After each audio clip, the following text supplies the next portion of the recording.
अस्सलाम वालेकुम। Kaif 8 audit and insurance, आज हम लोगों का लेक्चर नंबर 9 है जी। तो आज इंशाल्लाह ये चैप्टर आपका फर्स्ट एंड हो जाएगा। बड़ा ही हमने इसको स्लोली एक एक चीज़ के ऊपर फोकस करके पढ़ा है ताकि आपके कॉन्सेप्ट्स की जो बेसिस हैं वो स्ट्रॉन्ग हो। तो आप काइंडली इसको सीरियसली आप लोगों ने तमाम लेक्चर्स को सुनना है। कोई भी कन्फ्यूजन हो तो आपने साथ साथ पूछनी है। आज हम जी प्रैक्टिकली जो हमारा है पहला स्टैंडर्ड है ऑडिट का, उसको हम स्टार्ट करने जा रहे हैं। ठीक है, उसको हम देख लेते हैं आइज़ा 200 को। लेकिन उससे पहले अगर हम बात करें तो मेरे ख्याल में कुछ जनरल चीज़ें जो रह गई हैं थोड़ी बहुत पहले उनको डिस्कस कर लेते हैं। उसके बाद फिर स्टैंडर्ड्स, क्योंकि आगे बाद में स्टैंडर्ड्स ही चल रहे हैं सारे। आगे जितना भी आपका सिलेबस है वो आपके ऑडिटिंग स्टैंडर्ड्स चलेंगे। उससे पहले ये है कि थोड़े से कुछ जनरल चीज़ें हैं उनको हम डिस्कस कर लेते हैं। जैसे कि आप आ जाएँ भाई यहाँ पर 4.7 है scope of interim and final audit. पहले थोड़ा सा इसको डिस्कस कर लेते हैं। ठीक है, कुछ एडवांटेजेस एंड लिमिटेशंस हैं, पहले उनको भी फिर डिस्कस कर लेंगे। उसके बाद आपके हम आ जाएंगे उसके ऊपर ऑडिटिंग स्टैंडर्ड्स जो पहले स्टार्ट होने हैं उनके ऊपर। ठीक है जी। अच्छा, अब यहाँ पे बात आ गई है scope of interim and final audit.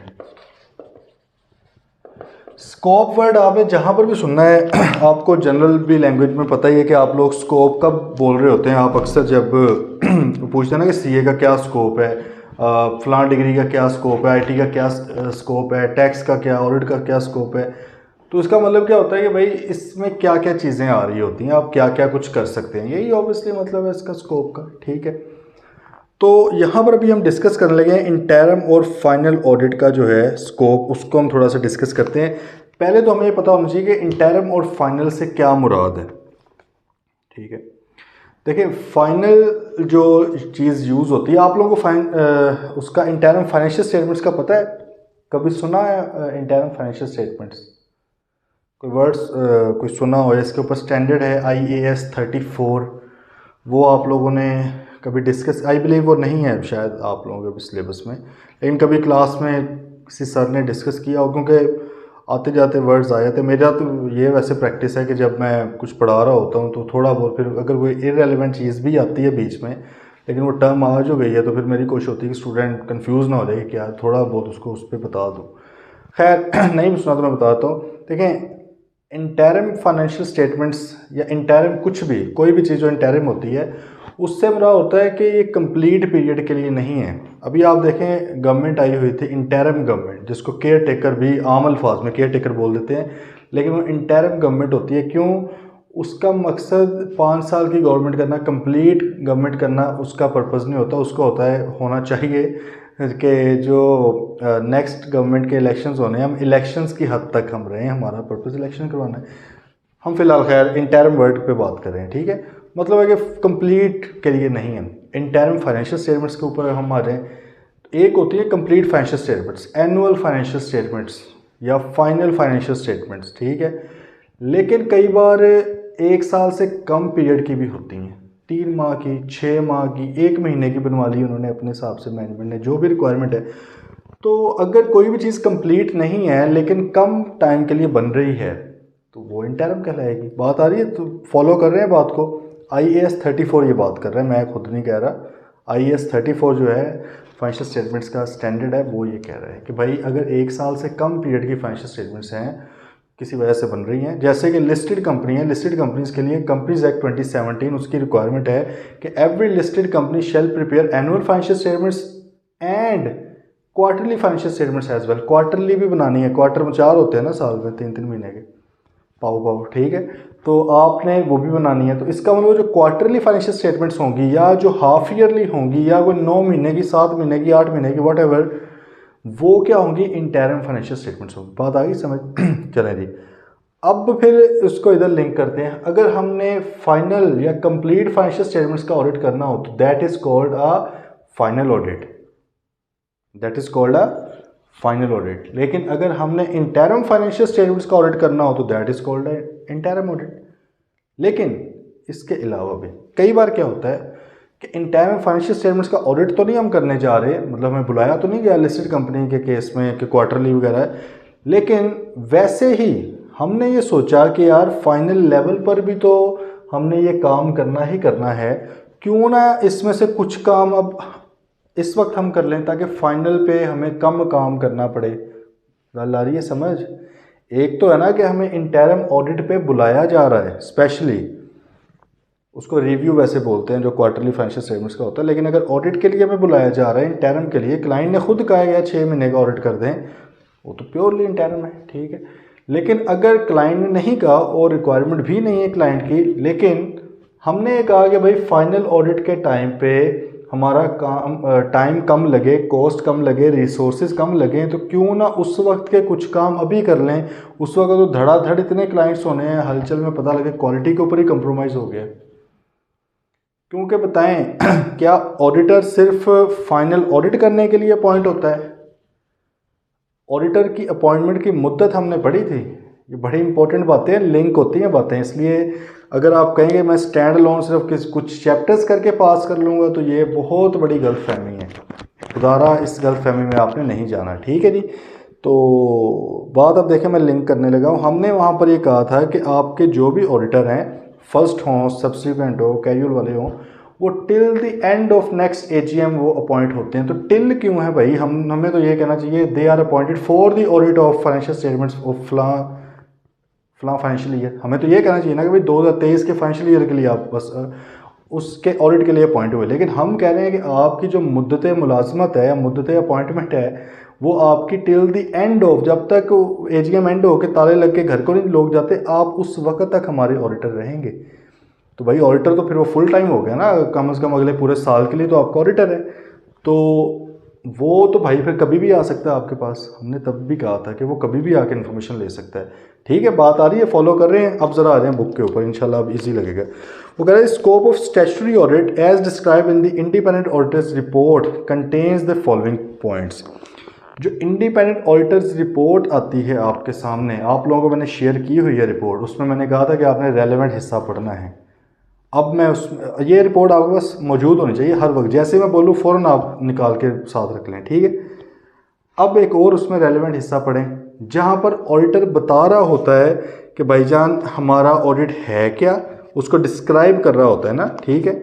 Scope बता रहा होता है कि ऑडिट से हम क्या मुराद लेते हैं, हम इसमें क्या करेंगे। तो उसने कहा कि भाईजान स्टैट्यूटरी ऑडिट के इंडिपेंडेंट ऑडिटर्स रिपोर्ट में आपने क्या लिखना होता है कि audit involves performing procedures to obtain sufficient appropriate audit evidence about the amounts and disclosures in FS. The procedures selected depend on the auditor's professional judgment, including the assessment of the risk of material misstatement, whether due to fraud or error। मतलब है कि वो कह रहा है, एक तो आप ये लिखते हैं कि भाईजान हमने अपने कुछ प्रोसीजर्स परफॉर्म करने हैं ताकि हमें एविडेंस मिले, और वो एविडेंस हमेशा, ये वर्ड आपने साथ बोलना है, सफिशिएंट एंड अप्रोप्रिएट होगा। Sufficient appropriate audit evidence, sufficient appropriate audit evidence, sufficient appropriate audit evidence. ये आपने मतलब है कि एविडेंस सिंपल एविडेंस है ही नहीं ऑडिट के अंदर, आपने जब भी बोलना है SAAE ही बोलना है, सफिशिएंट अप्रोप्रिएट ऑडिट एविडेंस, ठीक हो गया। तो भाईजान ये जो है हमारा हमने ये एविडेंस लेना है, ठीक है।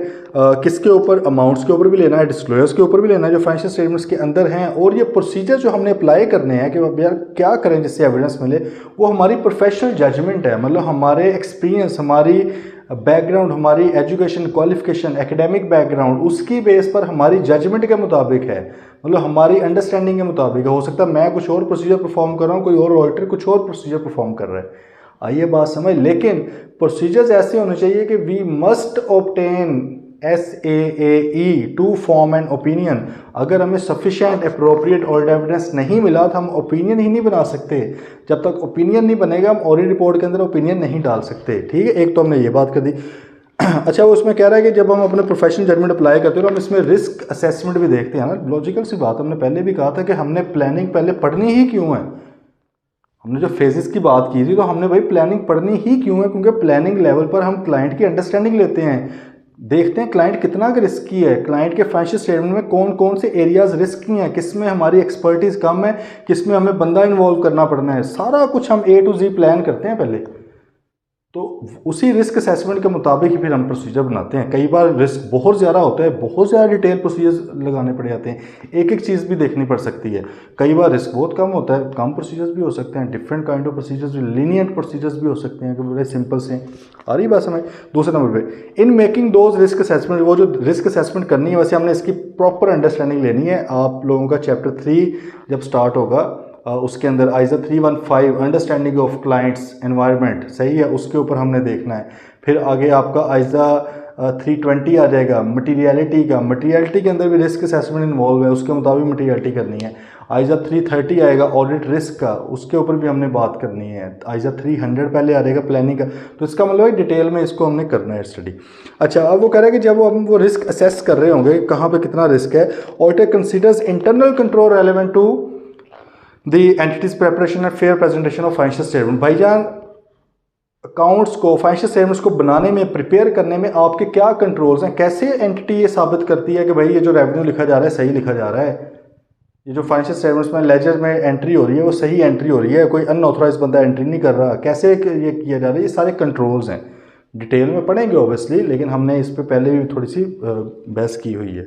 ओके जी, तो भाई ये सारी चीज़ें और सर्कमस्टांसेस देख के हम जो है अपनी प्रोफेशनल जजमेंट अप्लाई करते हुए कुछ प्रोसीजर्स अप्लाई करते हैं। फिर हम उसे बताते हैं an audit also includes evaluating the appropriateness of accounting policies used and the reasonableness of accounting estimates made by management as well as evaluating the overall presentation of financial statement। वो कहता है भाई बात ज़रा समझें कि पहले तो उसने बता दिया कि भाईजान हमने प्रोसीजर्स परफॉर्म करने हैं अमाउंट्स पे और डिस्क्लोजर्स के ऊपर, लेकिन वो जो प्रोसीजर्स होंगे हमारी प्रोफेशनल जजमेंट के मुताबिक बने होंगे।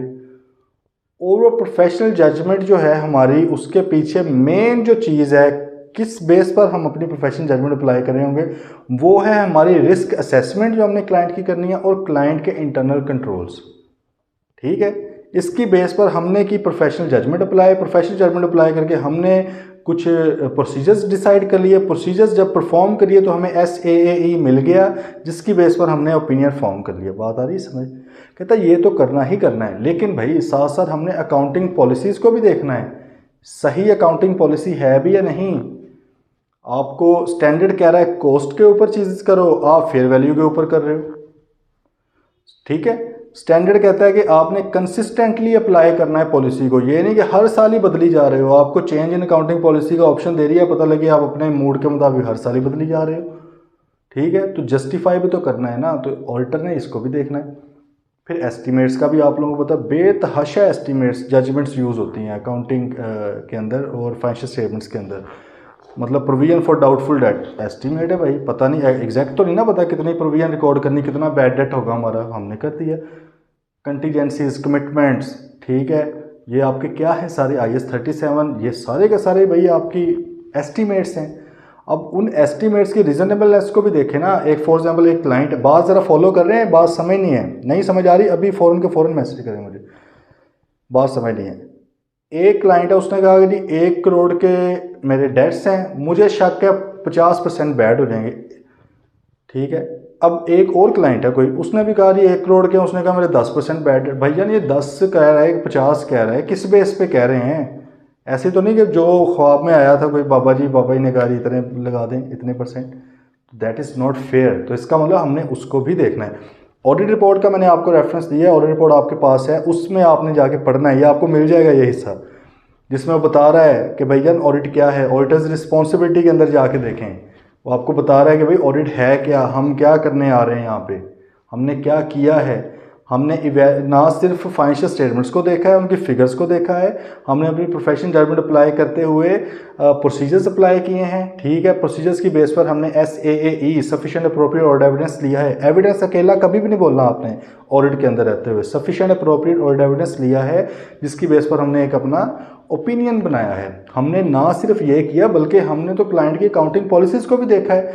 2 चीज़ें उसमें देखनी होती, एक तो ये कि क्या अकाउंटिंग पॉलिसी करेक्ट है या नहीं है, दूसरी ये होती है कि क्या वो कंसिस्टेंटली अप्लाई हुई है या सही तरह से अप्लाई भी हुई हैं या नहीं हुई, और फिर हमने एस्टीमेट्स को भी देखना है। ओके, ये अब हमारी होगी स्टैट्यूटरी ऑडिट के हवाले से बातें। अब वो नीचे बता रहा है जी ऑडिट फील्ड वर्क से मुराद क्या है? एग्जीक्यूशन। हमने कहा था कि ऑडिट के 3 फेजेज हैं, प्लानिंग है, एग्जीक्यूशन है, फाइनलाइजेशन है। फील्ड वर्क क्या होता है जी, फील्ड में जाकर मतलब क्लाइंट पे बैठ के अपने पास भी खैर कर सकते हो क्लाइंट का डाटा लेके। कहने का पर्पज़ ये है कि आप एविडेंस में जाते हो, प्रोसीजर्स परफॉर्म करते हो, जहाँ पे वो एग्जीक्यूशन लेवल फील्ड वर्क है। अच्छा, अब वो कह रहे हैं फील्ड वर्क को आमतौर पे हम दो हिस्सों में तकसीम कर लेते हैं। एक को हम कहते हैं इंटरम ऑडिट और एक को हम क्या बोल देते हैं भाई, फाइनल ऑडिट। ठीक है, क्या बोलते हैं, एक को इंटरम ऑडिट बोलते हैं, एक को फाइनल ऑडिट बोलते हैं। अच्छा, अब इस जो हम पीछे कुछ टाइम पहले हमने एग्जांपल्स ली थी कि दो तरह से इस बात को कंसिडर किया था, ये दूसरी वाली को ले रहा है। मतलब हमने कहा था ना, एक तो ये होता है, एक फुल फाइनेंशियल स्टेटमेंट्स होती है, एक फुल्स के अलावा होती है। उसके ऊपर भी अगर फुल वाली का ऑडिट करना है तो फाइनल ऑडिट कहलाता है, अगर वो कम वाली का करना है तो इंटरम ऑडिट कहलाता है। एक तो उस हवाले से इंटरम ऑडिट की बात होती है। दूसरी ये जो हमने दूसरी बात की थी कि भाई ऑडिटर होता है अपॉइंट पूरे साल के लिए, तो ऑडिटर का जब दिल करे जो भी करे वो जाके ऑडिट के हवाले से काम कर सकता है। तो ऑडिटर कहता है कि भाई जब ये काम फाइनल ऑडिट के टाइम पे करना है, एंड टाइम पे, तो वहाँ पर फिर और भी क्लाइंट्स होते हैं, बिजी होता हूँ मैं, फलां चीज़ें, तो क्यों ना मैं कुछ काम पहले कर लूँ उसके हवाले से। ये दूसरी वाली इस केस में इधर ये बताना चाह रहे हैं। अच्छा, अब उसने कहा दो हिस्सों में आप डिवाइड कर लेते हैं interim audit. This is perform before the end of accounting period. ये अकाउंटिंग पीरियड से पहले 30 जून अगर आपका अकाउंटिंग पीरियड है, फाइनेंशियल ईयर एंड है, उससे पहले ही परफॉर्म कर लिया जाता है ये काम। ठीक है, इसमें क्या शामिल होता है आमतौर पे, discussion with staff and management design to enhance the auditors understanding. मतलब है कि अंडरस्टैंडिंग वगैरह जो एंटिटी की लेनी होती है, क्लाइंट की अंडरस्टैंडिंग लेनी होती है, क्लाइंट कौन सी इंडस्ट्री में, कौन कौन से रेगुलेटरी फ्रेमवर्क है, कौन से लॉज लगते हैं क्लाइंट के ऊपर, क्लाइंट का मैनेजमेंट कौन है, क्या लिस्टेड कंपनी है या अनलिस्टेड है, प्राइवेट है या एसएमसी है, किस तरह की कंपनी, कितने शेयर होल्डर्स है, किसकी कितनी इन्वेस्टमेंट है, लोग जो इसके डायरेक्टर्स वगैरह वो कितने के पढ़े लिखे हैं, इन सब चीज़ों से आइडिया होता है ना कि इनके अंदर कल्चर किस तरह का होगा, कंट्रोल्स की अंडरस्टैंडिंग वगैरह आप लेते हैं। ठीक है, तो आप ये सारा कुछ ले लेते हैं। Then recording information about the internal control system, उनके एसओपीज, उनके प्रोसीजर्स जो हैं, internal control check and balance है, उसके ऊपर आप इन्फॉर्मेशन लेते हो, उसको रिकॉर्ड भी करते हो, डॉक्यूमेंट भी करते हो। भाईजान आपने एक चीज़ डॉक्यूमेंट करनी है, क्योंकि हमने उस दिन भी कहा है कि आइजा 230 के मुताबिक something undocumented is something undone. अगर आपने कोई चीज़ डॉक्यूमेंट नहीं की, लिखी नहीं है, तो भाई की ही नहीं है आपने। अब लिखें चाहे आप जिस भी सूरत में, ऑडियो भी मतलब उसकी आवाज़ में भी रिकॉर्ड कर सकते हैं, लिख के भी कर सकते हैं, हैंड रिटन भी हो सकता है, टाइप भी कर सकते हैं, जो भी है, लेकिन उसको रिकॉर्ड करें, डॉक्यूमेंट करने हैं आपने अपने पास। ओके, देन क्या है, performing some preliminary control testing. Preliminary से मुराद के इब्तदाई तौर पे कंट्रोल टेस्टिंग या सब्सटेंटिव प्रोसीजर परफॉर्म करते हैं। अच्छा, अब ये वर्ड्स आपको कंफ्यूज ना कहीं कर दें, थोड़ा सा फिर मैं आपको यहाँ पे बता देता हूँ ये हैं क्या। ठीक है, बस जितना मैं बताऊंगा उतना ही समझना है, इसके अंदर अभी मज़ीद क्वेश्चंस नहीं करने। क्यों? क्योंकि ये आगे पूरा समंदर है, ये आहिस्ता आहिस्ता चीज़ें समझ आएंगी इंशाल्लाह आपको। ठीक है, तो देखें वर्ड्स क्या है, control testing and substantive procedure. अच्छा, ऑडिटर साहब ने जो ऑडिट प्रोसीजर्स परफॉर्म करने होते हैं ना, चाहे वो इंटरम हो चाहे फाइनल हो, जब भी ऑडिट प्रोसीजर्स परफॉर्म करने हैं, उन ऑडिट प्रोसीजर्स को दो कैटेगरीज में रखा जाता है, दो इकसाम हैं, काइंड्स कह सकते हैं। एक को हम कहते हैं टेस्ट ऑफ कंट्रोल्स। क्या बोलते हैं, क्या बोलते हैं भाई, TOCs, test of control. Control testing भी कह सकते हैं, जो इसने लिख दिया है, कंट्रोल टेस्टिंग भी यही है, लेकिन आमतौर पे उसका वर्ड क्या होता है, मतलब असल वर्ड क्या है, टेस्ट ऑफ कंट्रोल्स। समझ आ गई है ना ये, मतलब अभी सिर्फ इतना कि समझाना है कि आपको पता लग जाए इसका। कंट्रोल्स को टेस्ट करना है, किसके कंट्रोल्स, मैनेजमेंट के। अभी हमने दूसरे स्टेप पे कहा ना कि हमने अंडरस्टैंडिंग लेनी है कंट्रोल्स की, कि भाई कंट्रोल क्या, कौन कौन से कंट्रोल्स हैं, किस तरह, क्योंकि हमने याद करें 3-4 लेक्चर पहले हमने कहा था कि मैनेजमेंट और दोषा विद गवर्नेंस की क्या जिम्मेदारी है। हमने उधर कहा था कि फाइनेंशियल स्टेटमेंट्स को प्रिपेयर करना उनकी जिम्मेदारी है, फ्रॉड की प्रिवेंशन डिटेक्शन उनकी जिम्मेदारी है। वहीं हमने कहा था कि कंट्रोल्स को डिज़ाइन करना और इम्प्लीमेंट करना ये भी उनकी जिम्मेदारी है। तो भाईजान जो उन्होंने किया हुआ है उसकी अंडरस्टैंडिंग ले ली हमने इंटरम लेवल पे। अब वो टेस्ट भी कर लो कि सिर्फ किताबों में तो नहीं लिखा हुआ, असल में भी हो रहा है कि नहीं हो रहा। ठीक है, तो वो उसकी टेस्टिंग होती है। अब ये टेस्टिंग करके फ़ायदा हमें क्या होता है, फ़ायदा ये होता है हमें ये पता चल जाता है यार ये क्लाइंट खुद कितनी सख्ती रखता है अपने मामलात के ऊपर। अगर कंट्रोल्स अच्छे हैं, मतलब खुद ही कोई मसला नहीं होने दे रहे, तो हमारा रिस्क क्या हो जाएगा, कम हो जाएगा। ऑल्टर का रिस्क ऑफ मटेरियल मिसस्टेटमेंट, मसला निकलने का रिस्क कम हो जाएगा। Risk of material misstatement whether due to fraud और एरर, सही है, इसको ये वर्ड बोला जाता है risk of material misstatement. Misstatement का मतलब किसी चीज़ का गलत होना, मटीरियली गलत होना, चाहे वो फ्रॉड की वजह से गलत हुई हो चाहे वो एरर की वजह से गलत हुई हो, उसके चांसेस कम हो जाते हैं अगर कंट्रोल्स बहुत स्ट्रॉन्ग है। टेस्ट हमने किए हैं, अच्छे कंट्रोल्स निकल आए हैं भाई, गुड। अगर कंट्रोल्स वीक हैं रिस्क बढ़ जाता है। रिस्क अभी है, देखो रिस्क एक एस्टिमेट है ना, अभी एक्चुअल तो नहीं हुई चीज़। तो रिस्क का मतलब क्या है कि ऑडिटर को मज़ीद चाको चौबंद होना पड़ जाएगा, ऑडिटर को मज़ीद फोकस के साथ मज़ीद इन डेप्थ जाना पड़ेगा, क्योंकि रिस्क है। हो सकता है कि एक्चुअल में ना हो चीज़, लेकिन रिस्क तो है, हमने तो रिस्क बेस्ड अप्रोच ऑडिट करना है। तो TOCs हैं। अच्छा, दूसरी चीज़ जो है उसको हम बोलते हैं हमारे सब्सटेंटिव प्रोसीजर्स। क्या बोलते हैं? Substantive procedures. मतलब दो तरह के हमने कैटेगरीज बना ली है ना ऑडिट की।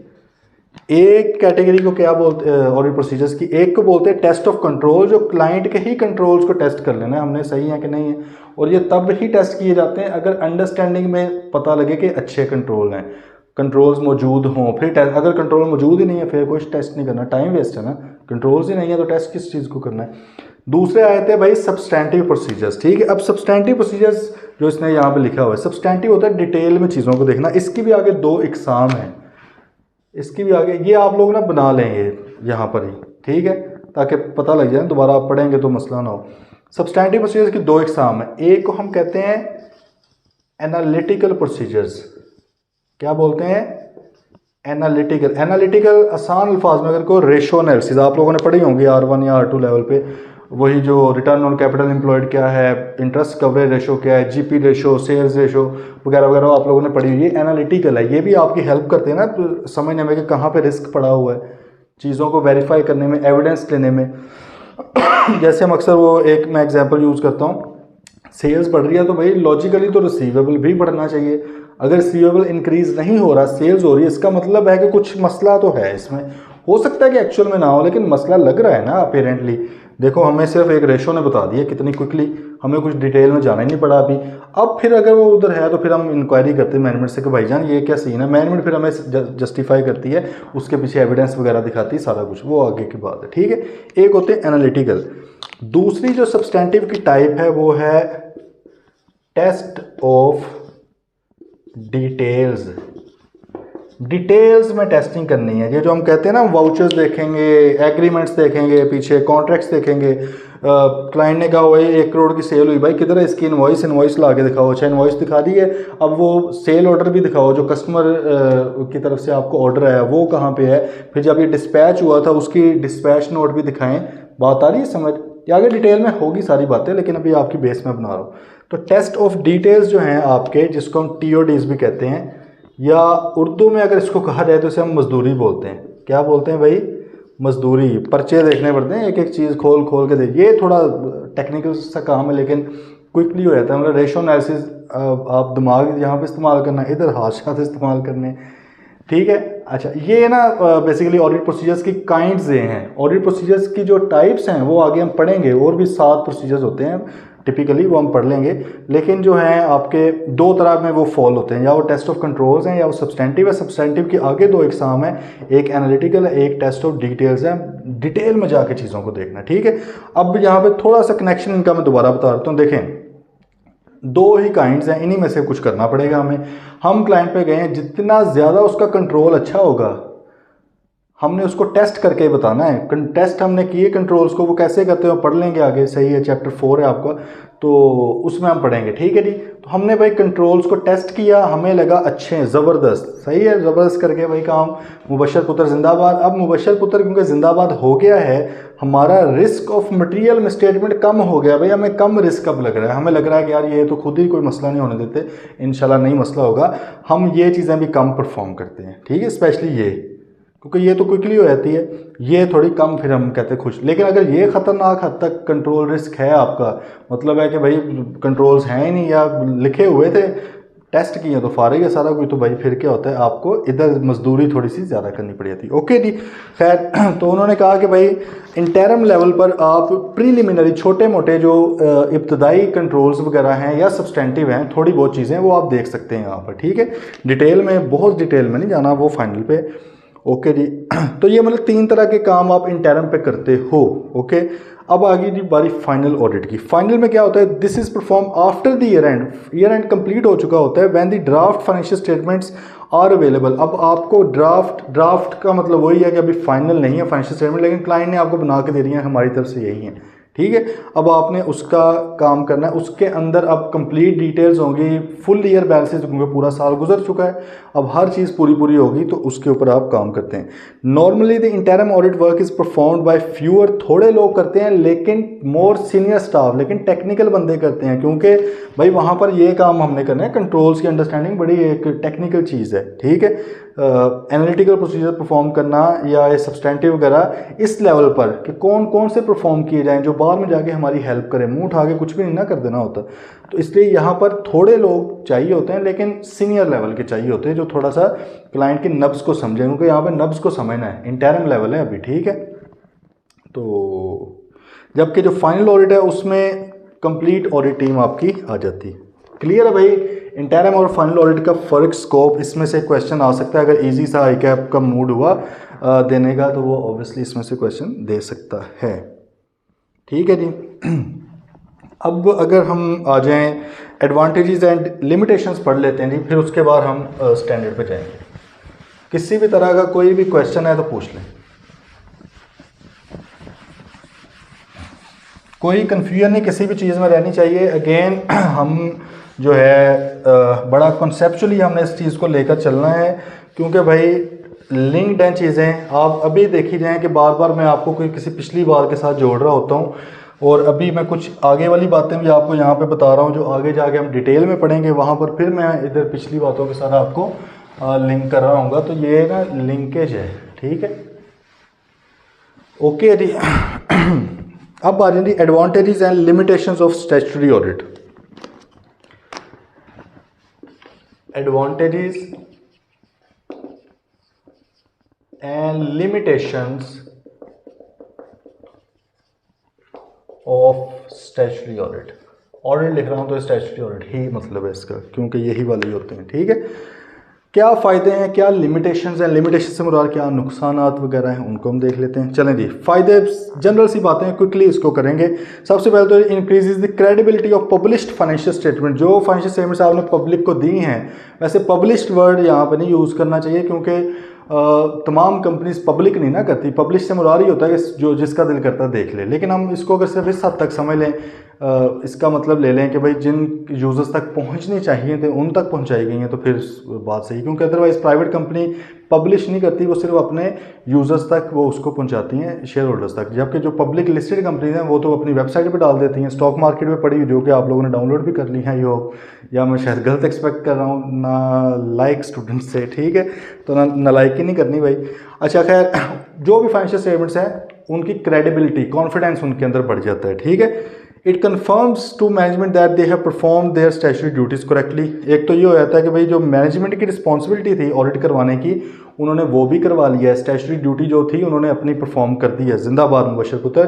Third point, it provides assurance to management that they have complied with non statutory requirements such as corporate governance requirements वगैरह, ठीक है, where these are subject to audit और रिव्यू। वो ये कह रहे हैं कि एक तो ऑडिट के हवाले से आपने अपनी रिक्वायरमेंट पूरी कर ली है, दूसरी code of corporate governance requirements. अच्छा जी, कोड ऑफ ये जो कॉर्पोरेट गवर्नेंस रिक्वायरमेंट्स है ना, ये नीचे लिख लें, फॉर लिस्टेड कंपनीज ओनली, ठीक है। Code of corporate governance regulations यानी पाकिस्तान के अंदर वो वैसे अप्लाई होती हैं मतलब उसको हम क्या, पब्लिक इंटरेस्ट कंपनीज के ऊपर होती हैं। पब्लिक इंटरेस्ट से मुराद होता है कि पब्लिक सेक्टर सरकारी कंपनीज के ऊपर भी, और आपकी जो है लिस्टेड कंपनीज इनके ऊपर अप्लाई होती हैं, ठीक है। तो मतलब है कि अब उसके अंदर भी कुछ रिक्वायरमेंट्स हैं। उसमें ये होता है कि डायरेक्टर्स की कितनी मीटिंग हुई हैं, क्या नॉन एग्जीक्यूटिव डायरेक्टर हैं आपके पास, लाजमी होते हैं ना वो लेना, ठीक है। बोर्ड की कंपोजिशन के अंदर ये आता है इतने नॉन एग्जेक्टिव होने चाहिए, इतने एग्जेक्टिव होने चाहिए, फिर उसमें फीमेल डायरेक्टर्स भी लाजमी हैं। तो मतलब इस तरह की डिफरेंट चीज़ें हैं। अब वो वहाँ पर ये कहते हैं कि उसका आपने रिव्यू भी करवाना है एक ऑडिटर से। तो जब आप उसका भी रिव्यू करवा लेंगे सीसीजी की कंप्लायंस का, तो फिर ऑब्वियसली वो वहाँ से भी आपकी जो कंप्लायंस की रिक्वायरमेंट थी मैनेजमेंट की वो पूरी होगी है ना, तो आपने उसको भी पूरा कर लिया। फोर्थ है, it provides feedback on the effectiveness of internal control. Internal control के ऊपर फीडबैक देते हैं। यहाँ पे मैं आपको एक बात अभी बताता हूँ, where internal controls are weak और इनएडिक्वेट, जहाँ पे वो कमज़ोर हैं, the auditor will give recommendation for improvement, वो रिकमेंड करता है, इम्प्रूव करने के लिए रिकमेंड करता है।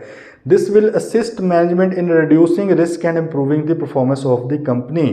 ये मैनेजमेंट की चीज़ में होता है कि वो अपने आप को इम्प्रूव कर लें। ठीक है, ओके जी। अच्छा, अब यहाँ पे ना एक बात समझनी है आपने, समझ आ गई तो ठीक है, वरना जैसे जैसे परतें खुलती जाएंगी ना ऑडिट की, ये चीज़ें समझ आ जाएंगी। हमने कल एक बार डिस्कस की थी कि रिपोर्ट्स की दो टाइप्स हैं। हमने उसमें कहा एक अनमोडिफाइड है जो बिल्कुल क्लीन रिपोर्ट है, जो कि आप लोगों ने देखी हुई है। दूसरी होती है मॉडिफाइड रिपोर्ट। अब मॉडिफिकेशन के अंदर भी हमने कहा कि कुछ पॉजिटिव मॉडिफिकेशंस होती हैं, कुछ होती हैं नेगेटिव। नेगेटिव पे आ जाएं। नेगेटिव के अंदर हमने कहा कि भाई 3 लेवल की वो नेगेटिविटी है, मतलब कि ज़्यादा से कम। सबसे नेगेटिव मेरी नज़र में जो है वो डिस्क्लेमर होता है, क्योंकि हम ओपिनियन दे ही नहीं रहे होते, हम कहते हैं भाई हम ओपिनियन ही नहीं दे रहे। सेकंड होता है हम ओपिनियन देते हैं कि भाई सब कुछ ख़राब है। तीसरा ये होता है कि हम कहते हैं कि भाई ये कुछ चीज़ें जो ख़राब हैं, इनके अलावा सब ठीक है, मतलब उसमें भी खराबी आ गई। तो 3 चीज़ें। अच्छा, अब एक बात नोट कर लें कि ये जो नेगेटिविटी आती है ये हमेशा मिस स्टेटमेंट की वजह से आती है। समझ अगर आ जाए तो ठीक है, वरना अभी ज़रूरी भी नहीं है। मिस स्टेटमेंट की वजह से नेगेटिविटी आती है। ये मैं इसलिए बता रहा हूँ क्योंकि इसने इधर वर्ड यूज़ किया कि हम फीडबैक देते हैं। फीडबैक से मुराद तो ये ना कि हमने सिर्फ मैनेजमेंट को बता देना है, ठीक है, कि आपके कंट्रोल्स ठीक नहीं हैं, और हम मैनेजमेंट को रिकमेंडेशन भी दे देते हैं, यार फलां चीज़ें कर लो ताकि कंट्रोल्स बेहतर हो जाएं। इसका मतलब है कि इसके ऊपर हम कोई क्वालिफिकेशन या कोई मॉडिफिकेशन नहीं लगा रहे होते। ठीक है, अब मिस स्टेटमेंट पहले समझ लें। मिस स्टेटमेंट ये चीज़ है कि भाई अगर आपने गलत अकाउंटिंग पॉलिसी चूज़ कर ली है, ठीक है, तो मिस स्टेटमेंट है। आपने अकाउंटिंग स्टैंडर्ड्स के मुताबिक फाइनेंशियल स्टेटमेंट नहीं बनाई। अगर वो मटेरियल है, ओबियसली मैं कंसिडर करूँगा कि मटेरियल चीज़ है। अगर आपने अकाउंटिंग पॉलिसी गलत चूज़ कर ली है, गलत सेलेक्ट कर ली है, तो आपकी मिस स्टेटमेंट है। दूसरा नंबर, अब वो रीज़न उसकी एरर हो या फ्रॉड हो, वो कोई भी हो, मिस स्टेटमेंट है। दूसरी चीज़ है अकाउंटिंग पॉलिसी चूज़ तो सही की थी, अकाउंटिंग ट्रीटमेंट गलत कर दिया, एंट्री गलत कर दी है, तो ये भी क्या है, मिस स्टेटमेंट है। ठीक है। अच्छा, तीसरे नंबर पे क्या है, डिस्क्लोजर गलत है या डिस्क्लोजर दिया ही नहीं है। तो तीनों चीज़ें किस में आ जाती हैं, मिस स्टेटमेंट में आ जाती हैं। अब ये मटेरियल भी हो सकती है, इमटेरियल भी हो सकती हैं। ऑडिट ओपिनियन जो है ना, वो अफेक्ट किससे होता है, वो मटेरियल वाली से होता है। इमटेरियल चीज़ों को नहीं हम ओपिनियन में नहीं लेते, किसी और जगह पे लेते हैं, वो भी हम करेंगे जब बात आएगी। ठीक है, तो भाई अच्छा, अब ये बात है कि ये जो गलतियाँ होनी हैं, जैसे ही गलती नज़र आई है मैनेजमेंट को बताए बगैर फ़ौरन डाल दें, बताएं ऐसे करना चाहिए हमें, कि हमें कोई गलती नज़र आई, डेप्रिसिएशन गलत कैलकुलेट की हुई है, हम कहें चलो यार पता लग गया, मसा एक चीज़ है, इन्हों पा रही है रिपोर्ट में, इस तरह करेंगे? ऑब्वियसली नहीं। हमने हमेशा मैनेजमेंट से डिस्कस करना है, उनको एक मौका देना है सुधरने का। उनको हम बताएंगे कि भाईजान ये मसला है, इसको सही कर लें। मोस्टली केसेस में मैनेजमेंट सही कर लेती है, अनलेस फ्रॉड हो बीच में। मैनेजमेंट कहती है अगर इसको सही कर लिया तो बाकी मामले ख़राब हो जाने। मैनेजमेंट कहती है जा यार तुम डाल दो क्वालिफिकेशन, डाल दो जो आपको नेगेटिव चीज़ आती है ऑब्जर्वेशन, इसमें डाल दो पॉइंट अपनी रिपोर्ट के अंदर। ठीक है, लेकिन पहले हमने डिस्कस करना है। अच्छा, अब ये 3 चीज़ें तो होगी जी जिसकी वजह से मिस स्टेटमेंट अराइज होती है, लेकिन दूसरी तरफ आ रही कंट्रोल्स। अब कंट्रोल्स जब हम अभी डिस्कस भी कर रहे थे, हमने कहा था कि हमने कंट्रोल्स को टेस्ट करना है। अगर कंट्रोल्स अच्छे होंगे तो हमारी मजदूरी कम हो जाएगी, कंट्रोल्स बुरे होंगे मजदूरी बढ़ जाएगी। सही है, लॉजिक उसकी हमने कर ली थी डिस्कस। ठीक है, इसका मतलब है कि कंट्रोल्स का अच्छा या बुरा होना ऑडिट के हवाले से हमारे काम के ऊपर, हमारे स्कोप के ऊपर इफेक्ट करता है। ठीक है, मतलब अगर कंट्रोल्स अच्छे हैं, कंट्रोल रिस्क हो गया कम, कंट्रोल रिस्क कम हो गया तो भाईजान सब्सटेंटिव कम परफॉर्म कर लें। कंट्रोल बुरे निकला है, टेस्ट किया नेगेटिव कंट्रोल है ही नहीं, कंट्रोल रिस्क हो गया, अब मजदूरी ज़्यादा करनी पड़ जाएगी। बात आ रही समझ? लेकिन इसकी कंट्रोल्स की बेस पर आप क्वालिफिकेशन वगैरह नहीं लगा सकते, नेगेटिव मॉडिफिकेशन नहीं लगा सकते। ये फिलहाल आपने याद रखना है। सिर्फ एक केस है जिसमें लगा सकते हैं उसको बाद लिख लें, वो अभी मैं बताऊंगा नहीं क्योंकि वो थोड़ी बड़े लेवल की चैप्टर 14 में पढ़ेंगे। ठीक, तो आप यहाँ पे ये लिख लें फिलहाल कि कंट्रोल्स की इफेक्टिवनेस ख़राब है तो इसकी बेस पे क्वालिफिकेशन नहीं लगती, एक्सेप्ट इन केस ऑफ बता दूं आपको, या कन्फ्यूजन हो जाएगी? बताएं जी, बताया जाए आपको या कन्फ्यूजन क्रिएट हो जाएगी आपके लिए? चलें वेट करते हैं हम, नहीं उसको आपने सिर्फ लिख लेना एक्सेप्ट फॉर, ठीक है, एक्सेप्ट फॉर करके लाइन लगा दें। वो जब टाइम आएगा तो तब मैं आप लोगों को इधर ले आऊँगा, सही है? अभी उधर ना जाएं क्योंकि मेरे ख्याल में ओवरवेलम हो जाएंगी चीज़ें। तो क्वालिफिकेशन जो है, जो नेगेटिव मॉडिफिकेशन है, वो हमेशा किसकी वजह से लगती है भाई? वो लगती है आपकी मिसस्टेटमेंट्स की वजह से। कंट्रोल्स अगर जितने मर्जी बेतहाशा बुरे हैं, तबाह हो गए कंट्रोल, क्वालिफिकेशन नहीं लग सकती। सिर्फ एक केस है जिसमें अगर कंट्रोल्स वीक है तो क्वालिफिकेशन लगेगी, वरना क्वालिफिकेशन नहीं लगती कंट्रोल्स की वजह से। कंट्रोल्स की वजह से सिर्फ और सिर्फ क्या होगा, आपका अपना काम बढ़ जाएगा ऑडिटर का, अगर वो ख़राब है तो। बात आ गई समझ? इसलिए उसने लिखा कि भाई कंट्रोल्स के ऊपर हमने फीडबैक देना है मैनेजमेंट को, रिपोर्ट नहीं करना उसको। ऑडिट रिपोर्ट के अंदर फीडबैक देना कि हाँ भाई अच्छे हैं बुरे हैं, उसके ऊपर ये चीज़ें आप कर लें, ठीक है, ओके जी। अच्छा, यहाँ पे फीडबैक लिखा हुआ है, आप इसको लिख लें कि ये जो फीडबैक है हम मैनेजमेंट लेटर के अंदर देते हैं। जैसे हमें पता ना कि क्वालिफिकेशन या मॉडिफिकेशन वगैरह हम कहाँ पे लिखते हैं? ऑडिट रिपोर्ट के अंदर। लेकिन जो कंट्रोल्स का फीडबैक है इधर लिखा हुआ है, it provides feedback on the effectiveness of internal control. आगे आप इस सेंटेंस को बढ़ा लें, इन दी मैनेजमेंट लेटर। मैनेजमेंट को हमने एक लेटर देना होता है, उसको ML बोला जाता है, मैनेजमेंट लेटर। मैनेजमेंट को जब आपका ऑडिट खत्म हो जाता है, हमने उन्हें फिर तारीफ़ शरीफ भी करनी है अगर बनती है कि भाई आपने अच्छा काम किया, हमें बड़ा सपोर्ट किया, फलां फलां इन्फॉर्मेशन दी। साथ ही हम उनको बताते हैं कि सर ये ना कुछ वीकनेसेस भी निकली हैं। इसको बोर्ड लेटर भी कह दिया जाता है कई बार, क्योंकि मैनेजमेंट और बोर्ड आपको पता काइंड ऑफ सेम ही है। तो कई बार इसको फिर मैनेजमेंट लेटर मोस्टली बोला जाता है। उसके अंदर हम लिखते हैं फलां फिक्स एसेट में ये मसाइल हैं, कंट्रोल्स के, मिस स्टेटमेंट वाले नहीं। मिस स्टेटमेंट के मसले हैं तो भाईजान कितने जाएंगे? वो जाएंगे उधर आपकी ऑडिट रिपोर्ट के अंदर। आगे बात समझ? अच्छा, अब वो नीचे उसने कहा even where statutory audit is not required. कई बार स्टैट्यूटरी ऑडिट रिक्वायर्ड है ही नहीं। जैसे हमें पता है कि अगर आपकी कंपनी प्राइवेट लिमिटेड कंपनी है which is not subsidiary of a public company, ठीक है, तो एक सादा प्राइवेट कंपनी है, उसका पेड अप कैपिटल 1 मिलियन तक है, तो उसके लिए रिक्वायरमेंट कोई नहीं है ऑडिट की। चाहे वो SMC प्राइवेट हो, चाहे वो वैसे प्राइवेट हो। 1 मिलियन 10 लाख रुपए तक अगर आपका पेड अप कैपिटल है और आप किसी पब्लिक कंपनी के सब्सिडरी भी नहीं हो, तो आपके लिए रिक्वायरमेंट नहीं है। लेकिन फिर भी अगर आप करवाना चाहें तो भाई अच्छी बात है, करवा लें। इसलिए वो कह रहे हैं कि अगर आपकी रिक्वायरमेंट नहीं है स्टैट्यूटरी, फिर भी आप कर रहे हैं due to small company statutory exemptions limits and audit will increase the credibility. फिर भी भाई आपकी क्रेडिबिलिटी क्या है? बढ़ जाएगी, ठीक है। This may be important for potential lenders to the company, especially अगर बैंक से कर्जा लेना है तो बैंक आपको लाजमी कहता है कि भाईजान ऑडिट करवा के लाएं। आप उसे कहेंगे यार हमारे ऊपर स्टैट्यूटरी रिक्वायरमेंट नहीं है, वो कहता है स्टैट्यूटरी रिक्वायरमेंट तो कर्जा लेने की भी नहीं है, तो ना लेना कर्जा लेने आगे है ना, तो भाई हमें तो ज़रूरत है, हम चाहते हैं कि ऑडिट करवा के हम पता तो चीज़ें सही भी हैं कि नहीं, इसके अंदर क्रेडिबिलिटी लेकर आएँ। आगे ये बात समझ? ओके जी। अब नीचे कुछ नुकसानात भी आ गए, लिमिटेशंस आ गई जी स्टैट्यूटरी ऑडिट की।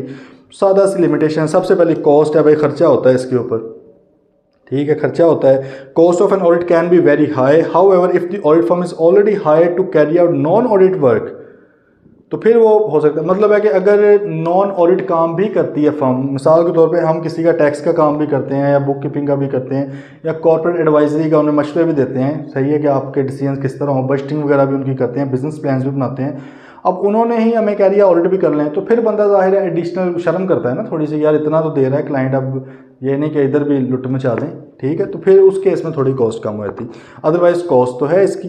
Then disruption cost to company staff during the audit. भाई जब ऑडिट स्टार्ट हो जाता है तो सारे बंदे तो आपको खुश करने में लगे होते हैं, कोई खाना लेकर आ रहा है, कोई रोटी लेकर आ रहा है, कुछ आपके लिए स्टिंग लेकर आ रहा है, ठीक है, और इसी तरह बाकी लोग आपको कोई इंक्वायरीज़ का जवाब दे रहा है, मीटिंग्स हो रही हैं आपकी, तो स्टाफ बेचारा जो दूसरे काम उसके असल थे उससे थोड़ा हट जाता है, डिसरप्शन आ जाती है ना थोड़ी सी, ठीक है, तो ये भी जाहिर है एक वीकनेस तो है, एक लिमिटेशन तो है मसले की। Then sometimes in the subject matter might be estimates whose truth and fairness will not be known with certainty until some point in the future, this means the assurance opinion is ultimately subjective and judgemental.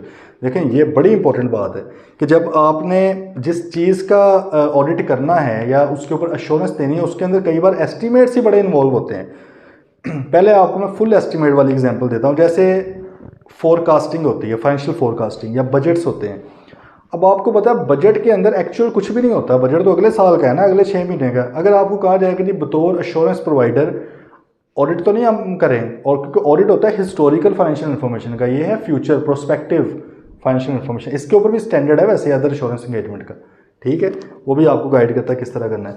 लेकिन let's say वो आपको कहते हैं जी अगले साल के financial statements है या प्रोजेक्शंस हैं, कैश फ्लो प्रोजेक्शंस हैं, कैश फ्लो फोरकास्ट है, इसके ऊपर एश्योरेंस प्रोवाइड कर दे भाई। अब उसके अंदर तो हैं ही 0 to 100 वट एवर, सही है, वो हैं ही सारे के सारे क्या, एस्टिमेट्स हैं, एक्चुअल तो अभी कुछ भी नहीं हुआ उसमें से। तो वो कहते हैं ये भी एक लिमिटेशन है ना, कई बार एस्टिमेट्स इतने ज़्यादा होते हैं कि आप हर चीज़ को फिर एस्टिमेट्स की रीज़नेबलनेस को आप जितना मर्जी चेक कर लें, जितना मर्जी असेस कर लें, फिर भी गलती तो हो सकती है इवैल्यूएशन के अंदर। ऑडिट के अंदर भी, फाइनेंशियल स्टेटमेंट्स के अंदर भी आपको अभी मैंने बताए हैं प्रोविजंस जो हैं सारी की सारी एस्टिमेट है, आपकी डेप्रिसिएशन के रेट्स एस्टिमेट्स हैं भाई, कौन से एक्चुअल, मतलब आपने उसमें यूज़फुल लाइफ ढूंढी हुई है कि किसी की 5 साल किसी की 10, भाई एस्टिमेट पता लगे अगले ही टाइम पे वो जो है चीज़ ख़राब हो जाए, ख़त्म हो जाए, मतलब है कि एस्टिमेट्स है ना। तो जब एस्टिमेट्स आ जाते हैं ना तो जजमेंटल हो जाती है चीज़। अब जजमेंटल चीज़ के ऊपर एक कंक्लूसिव स्टेटमेंट नहीं आप दे सकते, हमेशा परसुएसिव ही होती है, वो जो हमने पहले भी डिस्कस किया हुआ है, ठीक है। कई बार क्या था, most fraud will include an attempt to deliberately conceal, अच्छा कई बार भाई फ्रॉड किया जाता है और इन्फॉर्मेशन इस तरीके से छुपाई जाती है कि ऑडिटर साहब को नज़र नहीं आती। देखें, ऑडिटर वहाँ पर ऑडिट करने गया है, रीज़नेबल एश्योरेंस देने गया है, 100% तो देनी ही नहीं है पहले नंबर पे। तो एक तो ये है कि हो सकता है वो जो फ्रॉड वाला एलिमेंट था वो हमारे सैंपल के अंदर आए ना, हम देख ही ना पाएँ। दूसरे नंबर पे क्या होता है जी, अगर फ्रॉड किया हो ना तो मैनेजमेंट का पूरा फोकस होता है यार वो चीज़ नहीं बस इनको खानी है, बाकी ये जो मांगता है इसको और छोटे मोटे मसलों के अंदर फंसा दो, वो मेन चीज़ के ऊपर नहीं आना। बड़ा सोफिस्टिकेटेडली फ्रॉड किया जाता है, क्योंकि ये फाइनेंशियल फ्रॉड है ना, इसको अक्सर वाइट कॉलर क्राइम्स भी कहा जाता है। अब आप पाकिस्तान में देख लें कि अक्सर मनी लॉन्ड्रिंग, इतने अरब रुपए की मनी लॉन्ड्रिंग का फलां, एंड पे कुछ भी नहीं। ये नहीं कि उन्होंने की नहीं है, मसला ये है कि भाई इसको पकड़ना बड़ा मुश्किल है, सही है। फोरेंसिक इसके अंदर ऑडिटिंग होनी चाहिए, बड़ी टेक्निक्स हैं, लोग पता नहीं कितने कितने बैंक्स के थ्रू पैसा लेकर जाते हैं, किन किन मुल्कों के अंदर पैसा लेकर चले जाते हैं कि वहाँ से कुछ इन्फॉर्मेशन नहीं मिलती। तो इसका मतलब है कि इन चीज़ों को पकड़ना थोड़ा मुश्किल है, तो एक तो ये लिमिटेशन है।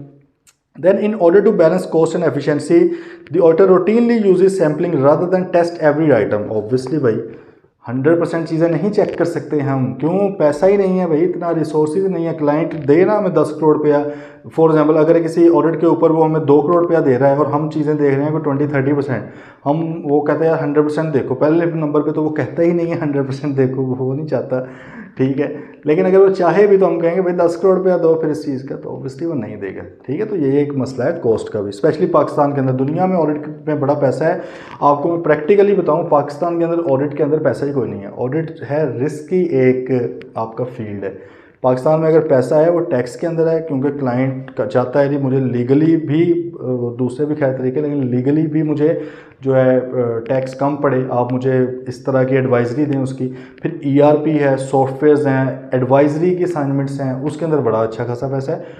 ऑडिट के अंदर क्योंकि क्लाइंट ये कहता है यार मुझे तो कुछ नहीं, बल्कि आप तो सख्ती कर रहे हैं ना मेरे ऊपर आके, मेरा डाटा देख देख कर आप बता रहे हैं लोगों को, तो मैं तो पहले ही आपसे खुश नहीं हूँ, तो मुझे तो ज़रूरत ही नहीं है, सिर्फ स्टैच्यूटरी रिक्वायरमेंट लग गई है तो मुझे करवाना पड़ रहा है। प्रैक्टिकली आपको ये बात बता रहा हूँ जो एग्जिस्ट करती है, ठीक है। तो बहुत जो बड़ी बड़ी कंपनीज हैं, जो स्पेशली इंटरनेशनल कंपनी, वो तो पे कर देती हैं कुछ, ठीक है। और पाकिस्तान में इंटरनेशनल हैं ही बड़ी थोड़ी, पाकिस्तान के अंदर मोस्टली SMEs हैं, स्मॉल मीडियम एंटिटीज़ हैं, ठीक है, मोस्टली, मतलब इवन आपकी 80% प्लस SMEs ही हैं, ठीक है। और इनके जो ऑडिट हैं वो SMP, स्मॉल मीडियम प्रैक्टिसेस ही करती हैं, बड़ी बड़ी फर्म्स नहीं करती, क्योंकि ये इतना पैसा ही नहीं देती कि बड़ी फर्म करें, ठीक है। तो इसलिए मैं अक्सर अपने स्टूडेंट्स को कहता हूँ कि अगर आपने आर्टिकल्स करने हैं, बेशक आपका दिल बुरा आपको लग रहा होगा कि यार मेरा दोस्त बड़ी फर्म में गया है, इंटरनेशनल फर्म में गया है, ये वो, मैं नाम नहीं ले रहा, तो मैं छोटी फर्म में चला गया हूँ। भाई देखो, पाकिस्तान के अंदर काम ज़्यादा है ही छोटा। अगर आपने पाकिस्तान में रहते हुए काम करना और स्पेशली प्रैक्टिस करनी है तो आपको छोटी फर्म्स का एक्सपोजर चाहिए। आपको, अगर आप अपनी फर्म स्क्रैच से, जैसे मैंने अपनी स्क्रैच से 0 से स्टार्ट की थी, किसी के साथ मिला नहीं, मतलब इस्टेब्लिश फर्म के साथ, तो भाई जो मेरे पास क्लाइंट आने हैं उनके पास तो डाटा भी नहीं होता, डाटा भी उनको मेंटेन करवाना है आपने, उनके तो इतने छोटे छोटे मसाइल हैं कि बड़ी फर्म वाले शायद उसे मसला नहीं समझते। लेकिन क्योंकि पाकिस्तान में मोस्टली है ही ये केस, तो अगर पाकिस्तान में रह के भाई काम करना है तो आपको पता होना चाहिए वो कैसे करने। अदरवाइज़ अगर आपको well managed, well organise data मिल रहा है, कंट्रोल ज़बरदस्त किस्म के लगे हुए हैं, जाते हैं सॉफ्टवेयर में डाटा डाला, काम कर लिया, ये भाई मुश्किल से, लिटरली मुश्किल से कोई 2,500-3 हज़ार कंपनियाँ हैं पाकिस्तान में। ये भी शायद मैं थोड़ी ज़्यादा बता रहा हूँ, 2,500-3 हज़ार कंपनी जिनके पास इतना अच्छा डाटा, वेल ऑर्गेनाइज है, इतनी अच्छी रेडिली अवेलेबल इन्फॉर्मेशन है कि आपको, वरना जो बाकी है ना तकरीबन 2-2.5 लाख कंपनीज़, ठीक है, वो ऐसी ही हैं। जो ना डाटा वेल ऑर्गेनाइज है, जलील भी करेंगे, डाटा भी नहीं देंगे। तो भाई काम तो उन्हीं के साथ ही करना है ना। अब दो डायलॉग को चेंज तो नहीं ना हम करने आए यहाँ पे कि भाई आप सारे अच्छे हो रहे हैं, वो कह के पैसे लाओ भी, हम भी अच्छे हो जाते हैं। लेकिन हमने जब उनके साथ ही काम करना है तो फिर हमें पता होना चाहिए कि उनके साथ काम किस तरह करते हैं। बात आई तो थोड़ी समझ। अच्छा, अब नीचे आगे, irrespective of how robust a client system, कितने तगड़े उनके सिस्टम है, they will always incorporate some degree of inherent limitation. Inherent limitation से मुराद क्या है, जो कुदरती तौर पे कुछ मसाइल होते हैं सिस्टम के अंदर। वो कहता है बेशक कितना ही कमाल आपका सिस्टम है। पहले तो मैंने आपको बता दिया कि पाकिस्तान के अंदर मोस्टली कंपनीज़ के तो कंट्रोल वैसे ही फारिग हैं मोस्टली के, लेकिन जिनके बहुत अच्छे हैं उनके भी इनहेरेंट लिमिटेशंस तो हैं ना यार। मतलब है कि एक डायरेक्टर साहब आए हैं या सीईओ आ गया, उसने कहा कि यार ये फलां सिस्टम का पासवर्ड मुझे बताओ। मैंने, आप क्या उसको छोटा एम्प्लॉय ना कर देगा कि मैं नहीं पासवर्ड बताऊंगा आपको? ऑब्वियसली भाई आपको बताना पड़ेगा, वो अपने हिसाब से कर सकता है उसके अंदर चेंजेस। बात आई है आपको समझ कि इस तरह कंट्रोल वीकनेस, इसको हम कहते हैं management over ride of control. क्या बोलते हैं? Management over ride of control. जितने मर्जी कंट्रोल्स अच्छे हो जाएं, मैनेजमेंट ओवर राइड करती है। मैनेजमेंट कहती है तो सारे गरीबों वास्ते है, हम ज़रा कुछ और रखें, हमारे लिए कोई कंट्रोल नहीं है। Management over ride of control, ये जो मसला है ना management over ride of control का, ये फ्रॉड की तरफ लेकर जाता है। आइजा 240 के अंदर हम पढ़ेंगे अभी डिटेल में कि फ्रॉडलेंट फाइनेंशियल रिपोर्टिंग या फ्रॉड करने की बहुत बड़ी एक जो वजह है या उसके पीछे जो एक मुहर्रिकात में से मेन चीज़ है वो management over ride of control है। मैनेजमेंट कहती है भाई ये सारा कुछ दो कानून है, ठीक है, गरीबों के लिए अलग है, हमारे लिए अलग है। तुम सब 9 बजे आओगे, मैं आऊँगा 12 बजे, ठीक है, क्योंकि मैं तो बॉस हूँ। बात आ रही समझ? ये तो एक छोटी सी सादा सी एग्जांपल है। इसी तरह बाकी सब के लिए यार ये लिखा होगा जी नो अनऑथराइज एक्सेस, कोई बंदा अनऑथराइज नहीं आ सकता। सीईओ साहब का जहाँ दिल करा जा रहे हैं, ठीक है। तो इस तरह के बेतहाशा मसाइल हैं। तो ये इस चीज़ को यूज़ करते हुए फ्रॉड भी करते हैं। Management over ride of control लिख लें वैसे यहाँ पे। तो ये कह रहा है कि भाई जितने मर्जी कंट्रोल्स अच्छे हों फिर भी उसके अंदर मसाइल होते हैं। ये तो मतलब बड़ी कंपनीज़ की बात करें, छोटियों में तो कंट्रोल्स ही नहीं है, तो मसाइल ही मसाइल हैं, इनहेरेंट लिमिटेशन है। Then last, audit evidence is persuasive. ये हमने डिटेल में पहले भी डिस्कस कर लिया है कि ये कंक्लूसिव नहीं होता है, जजमेंटल है। हमने कौन सी 100% चीज़ें चेक की हैं, हमने तो भाई अपनी जजमेंट अप्लाई करते हुए, एस्टिमेट्स भी हैं उसके अंदर इन्वॉल्व चीज़ों में, अपने हिसाब से देखा। ये हमें परसुएड कर रहे हैं, एक तरफ तरगीब ज़रूर दे रहे हैं कि यार ये ओपिनियन हो सकता है, इसलिए हम उसे कहते हैं ओपिनियन है। हम अपना फैसला डिसीजन नहीं उसको बोलते हैं, हम क्या बोलते हैं? ओपिनियन, हमारी राय है। तो ये भाई ऑडिट एविडेंस क्या होता है? परसुएसिव होता है। ये 3 limitation of statutory audits paper में आ सकती है, ठीक है। अगर उसका मूड हो बहुत ही आसान सवाल देने का तो आपको हो सकता है 5 नंबर का दे रहे, वही एडवांटेजेस बताएं और लिमिटेशन बताएं। और ये इतने ईजी है मेरे ख्याल में, आप इसको एक बार से लॉजिकली पढ़ लेंगे ना, रट्टा मारने की नीड ही कोई नहीं है। मतलब पता लगे यार महंगा होता है, कॉस्ट आती है, स्टाफ इधर सारा लग जाता है, ठीक है। एस्टिमेट्स इन्वॉल्व होते हैं, एक्चुअल बेसिस का भी पता ही नहीं है, फ्रॉड होते हैं बहुत ज़्यादा, आपके इनहेरेंट लिमिटेशंस हैं और management over ride of control, मतलब सादा सी बातें हैं सारी, ठीक है भाई। चलें जी, ये हो गया आपका जनरल जो चीज़ें थी। अब आ जाते हैं जी हमारा जो स्टैंडर्ड है ऑडिट का, फर्स्ट स्टैंडर्ड। बातें आई हैं समझ कि आई कैप ने चैप्टर 1 के अंदर सीधा उसने स्टैंडर्ड से क्यों नहीं स्टार्ट करवाया? भाई उसने इसलिए स्टार्ट नहीं करवाया कि उसने कहा कि सर पहले पता तो लगे आपको ऑडिट है क्या, ऑडिट के मसाइल क्या हैं, थोड़ा बहुत उसका आइडिया आप ले लें। किस किस ने करवाना है, किसने नहीं करवाना, ये भी तो देखें, कौन करेगा ऑडिट, कौन नहीं करेगा, ये सारी चीज़ें देखें, फिर आपको आगे लेकर चलेंगे। अब वो आपको लेकर जाना चाह रहा है जी आइज़ा 200। किस पे? ISA international standards on auditing 200। Overall objective of audit. Audit का ओवरऑल ऑब्जेक्टिव क्या है? वैसे तो हर स्टैंडर्ड बता रहा होगा ना अपना अपना ऑब्जेक्टिव। उसने कहा कि भाई पूरे ऑडिट का मकसद क्या है, ठीक है। अब ये वो मकसद नहीं है कि स्टैट्यूटरी रिक्वायरमेंट्स हैं, ये वो तो क्लाइंट के एंड से है ना, हमारे एंड से ऑडिटर के पॉइंट ऑफ व्यू से क्या मकसद है उसको हम देखने जा रहे हैं।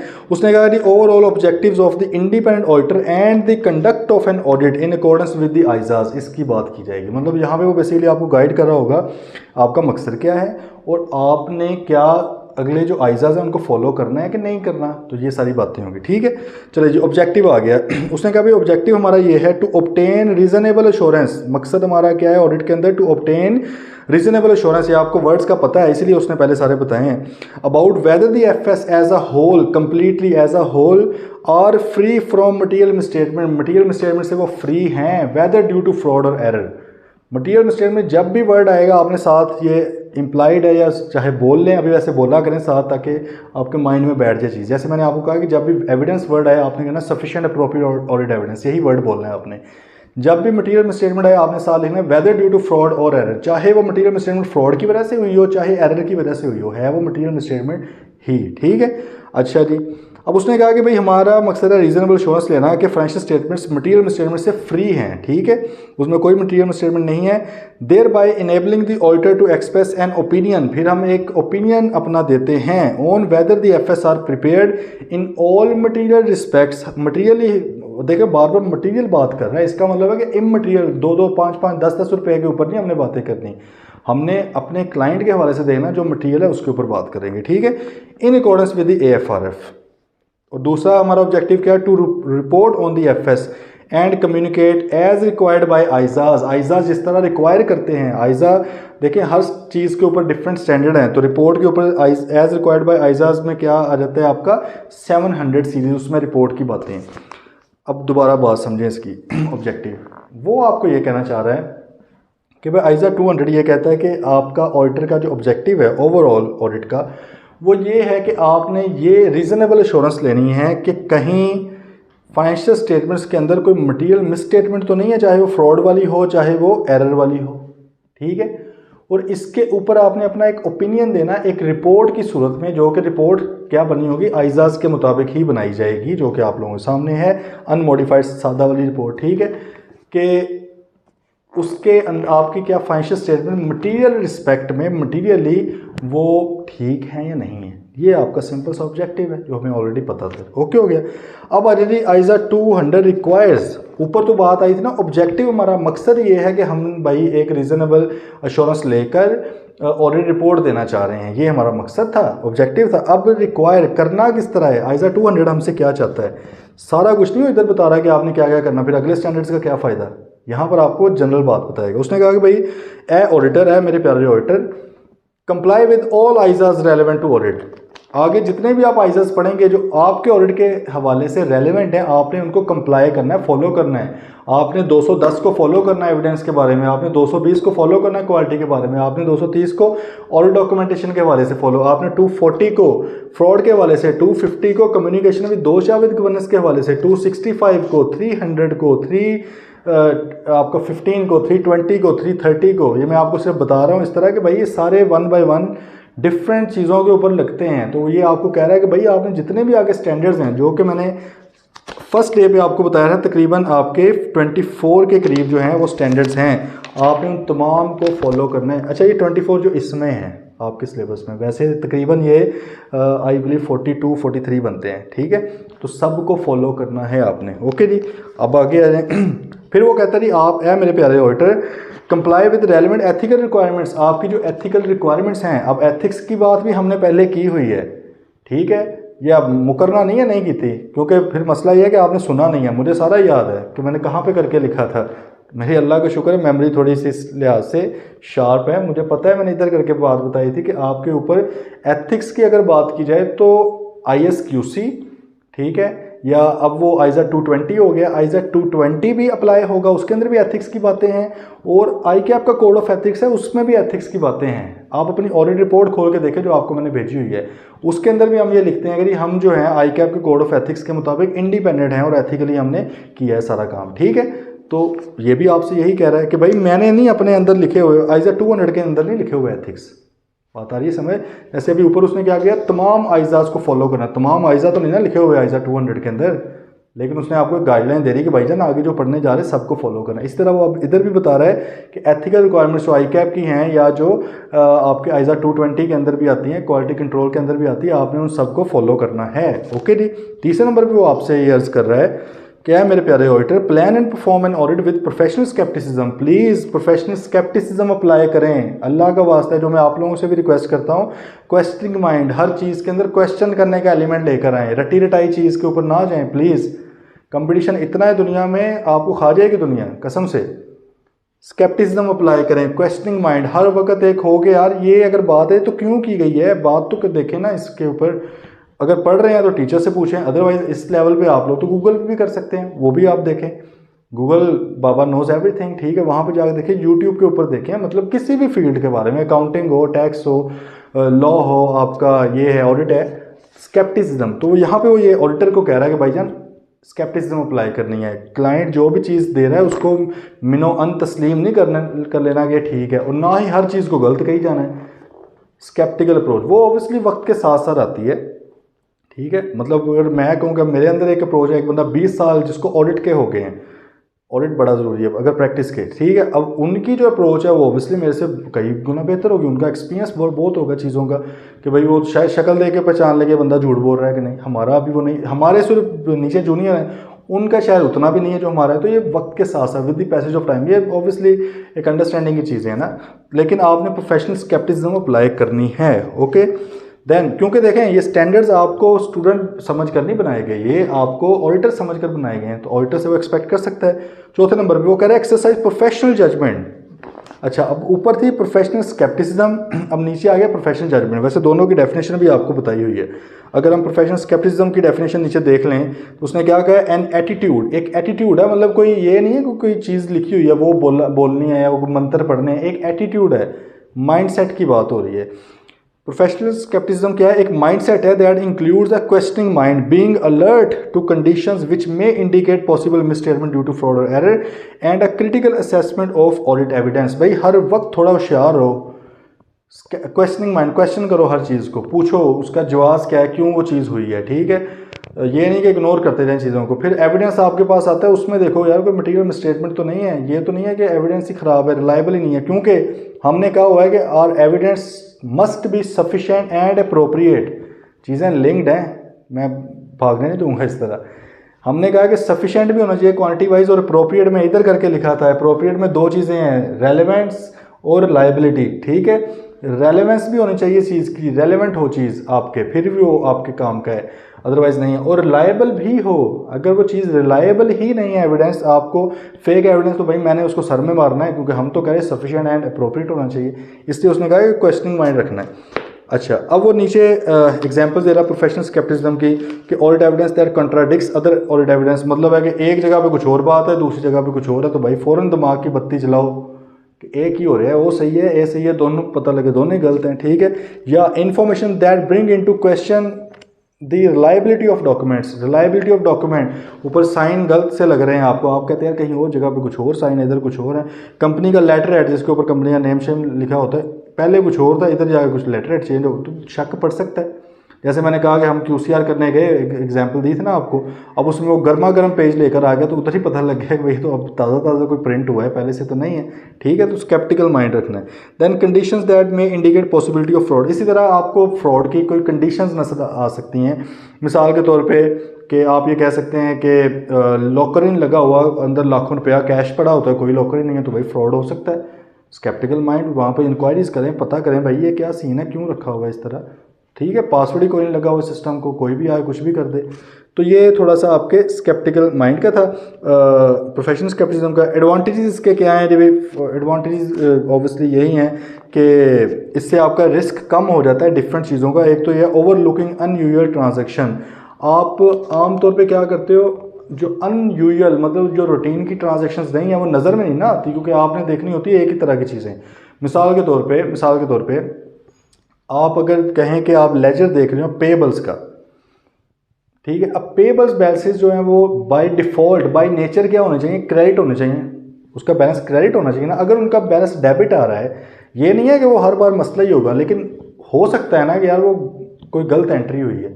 वैसे तो डेबिट आ सकता है, इसका ये भी है ना, मतलब कि एडवांस हमने जो दे दिया है अगले बंदे को, मतलब कि सप्लायर से अगर एडवांस ले रहे हैं, सप्लायर से हमने चीज़ें ले रहे हैं, उनको पे नहीं कर रहे, तो वो तो पेएबल के अंदर है। लेकिन हो सकता है हमने एडवांस ही दे दिया उस सप्लायर को, तो फिर वो डेबिट भी हो सकता है बैलेंस। लेकिन शक तो पड़ना चाहिए ना भाई। अब हमें आदत क्या है, हम क्रेडिट वाली चीज़ें देखते रहते हैं, भाई डेबिट वाली भी तो देख लो उसमें। आइए बात समझ थोड़ी, ठीक है। तो ये है कि जो रूटीन की चीज़ें हैं वो हमें देखने की आदत होती है। अगर हम स्केप्टिकल नहीं होंगे तो हम अनयूजुअल चीज़ को इग्नोर कर देंगे, हो सकता है उसी के अंदर सारा रिस्क हो। लेकिन अगर हम स्केप्टिकल होंगे तो हम अनयूजुअल चीज़ को इग्नोर नहीं करेंगे। इस तरह ओवर जनरलाइजिंग, आमतौर पर हम जनरलाइज चीज़ को कर लेते। जनरलाइज से मुराद क्या होता है यार कि हम स्पेसिफिकली चीज़ को नहीं देखते, हम एक मसला देखते हैं, हम कहते हैं हर जगह पे यही होगा। ये गलत है ना। स्केप्टिकल माइंड कहता है कि भाई आपने रेलेवेंट हिस्सों में उसको अप्लाई करना है, स्पेसिफिकली चीज़ों को देखना है, जनरलाइज नहीं करना। Then using inappropriate assumptions in determining the nature, timing and extent of procedures and evaluating results thereof. अच्छा, ये nature, timing and extent of audit procedures, ये जो 3 वर्ड्स हैं ना, ये आप अक्सर सुनेंगे, nature, timing and extent, nature, timing and extent, nature, timing and extent. अब वो ये कह रहा है कि अगर आप प्रोफेशनल स्केप्टिसिज्म अप्लाई करो तो आपको पता होगा किस जगह पे, किस नेचर का, किस तरह का मैंने एविडेंस लेना है, किस तरह का ऑडिट प्रोसीजर्स परफॉर्म करने हैं, इस तरह पे किस टाइम पे मैंने प्रोसीजर। जैसे मिसाल के तौर पे टाइम की अगर एग्जांपल आपको दूं तो स्टॉक टेक है, मतलब स्टॉक को देखना है, फिजिकली वेरीफाई करना है स्टॉक मौजूद भी है या नहीं मौजूद। अब इसका आइडियल तरीन जो टाइम है ना, सबसे आइडियल टाइम वो ये है जब फाइनेंशियल ईयर एंड होता है, उसी दिन पहुंच के देखो, क्योंकि फाइनेंशियल ईयर वाली ही क्वांटिटी के अमाउंट लिखी होगी ना। फाइनेंशियल स्टेटमेंट में आपको पता है ना, अमाउंट होती, क्वांटिटी नहीं होती। लेकिन हमने ये देखना है भाई इसके पीछे जो क्वांटिटी भी है, फिर उस क्वांटिटी की कॉस्ट प्राइस वगैरह के साथ मल्टीप्लाई करके तो हम वैल्यू पे पहुँच जाते हैं, ठीक है। अब अगर आप 30 जून ईयर एंड है, आप जा रहे हैं 1.5 महीने बाद, भाई अब जाके क्या फ़ायदा, अब तो पता नहीं क्वांटिटी आगे पीछे कितनी निकल गई होगी। तो टाइमिंग बड़ी मैटर करती है किस टाइम पे आप। अच्छा, एक्सटेंट, एक्सटेंट से मुराद है कि किस हद तक चीज़ को आपने देखना है, ठीक है। मैंने उसको क्या उसे कहते हैं कि किस हद तक देखना है चीज़ को, ठीक है। तो आपने भाई एक्सटेंट मतलब किसी चीज़ को 20%, किसी को 30%, किसी को 80% भी देखना पड़ जाता है। स्केप्टिसिज्म अप्लाई करनी, जहाँ पे ज़्यादा शक है, ज़्यादा शक्की औरत बन जाना है वहाँ पे, ठीक है, तो ज़्यादा देखना है। अच्छा, अब ये नेचर, टाइमिंग एंड एक्सटेंट के ऊपर दोबारा भी बात करेंगे, आज टाइम नहीं है तो इसके ऊपर, क्योंकि बहुत बार आपने ये देखना है। तो भाई ये कुछ फ़ायदे हैं इसके, ओके भाई। अब ज़रा वापस पीछे आ जाएँ। आइज़ा 200 हमें सबसे पहले क्या कहता है भाई, तमाम आइज़ास के साथ कंप्लाई करें। फिर वो कहते हैं तमाम एथिकल रिक्वायरमेंट्स के साथ कंप्लाई करें। फिर वो कहता है प्रोफेशनल स्केप्टिसिज्म अप्लाई करें। अब वो कह रहे हैं जी प्रोफेशनल जजमेंट भी अप्लाई करनी है in planning and performing an audit. जब आपने ऑडिट को प्लान करना है और जब परफॉर्म करना है, दोनों लेवल पे, दोनों स्टेजेस में, फेजेस में, आपने इवन फाइनलाइजेशन पे भी, ठीक है, आपने प्रोफेशनल जजमेंट, अपनी नॉलेज को अप्लाई करना। प्रोफेशनल जजमेंट देखते हैं क्या, आगे आ जाए ज़रा डेफिनेशन है। वो कह रहा है प्रोफेशनल जजमेंट का मतलब क्या है, एप्लीकेशन ऑफ रेलेवेंट ट्रेनिंग, जो भी आपकी ट्रेनिंग हुई है उसको अप्लाई भी करें आप, सही है। नॉलेज एंड एक्सपीरियंस, अपने नॉलेज को, अपने एक्सपीरियंस को अप्लाई करें with in the context provided by auditing, auditing के वाले से, accounting and ethical standards in making informed decisions about the courses of action that are appropriate in the circumstances of the audit engagement. भाईजान, किसी भी आप client पे गए हुए हैं, उस क्लाइंट के ऊपर रहते हुए ऑडिट के हवाले से आपने अपना तमाम तर, सही इधर से उठा के तमाम तर प्रोफेशनल नॉलेज, प्रोफेशनल एक्सपीरियंस, आपकी जो ट्रेनिंग्स हुई हैं, आपके पास दूसरे क्लाइंट्स का जो एक्सपीरियंस है, ठीक, वो सारे का सारा अप्लाई करना है ताकि आपके सामने मसाइल नज़र आएँ। आपको कई बार क्या होगा कि आपको एक मसला नज़र आ रहा है, लेकिन आपने देखा यार पूरी इंडस्ट्री का मसला है, इनहेरेंट मसला है। हो सकता है कि आप कहोगे यार चलो खैर है कोई, लेकिन कई बार आपने कहा यार बाकी जो, जैसे मैं इसकी एग्जांपल दूं प्रैक्टिकली आपको, मैं QCR की एग्जांपल ही आपको दूंगा। जब मैं QCR डिपार्टमेंट में था तो वहाँ पर हम एक चले गए थी कंपनी, एक फर्म का ऑडिट करने, QCR करने कि क्या उन्होंने सही तरह ऑडिट किया भी है या नहीं।